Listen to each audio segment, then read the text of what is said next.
Hello friends, welcome to the Error Slayer YouTube channel. Today I will show you how to fix error code 277 in Roblox PC or laptop. If you're ready, let's begin. First, type command prompt into the search bar. Right-click on it and select Run as Administrator.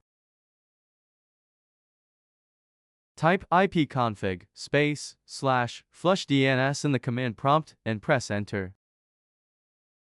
Then type netsh winsock reset and press Enter.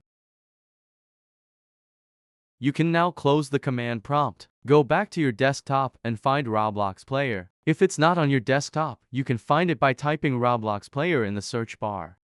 Right-click on the Roblox Player and select Properties. Then click the Compatibility tab.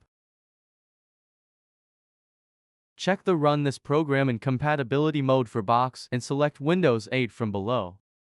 Then also check the Run this program as an administrator box.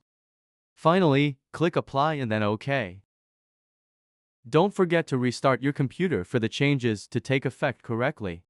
I hope this tutorial video on how to fix error code 277 in Roblox on PC or laptop was helpful. If it was, please don't forget to subscribe to my YouTube channel and like the video. Have a great day!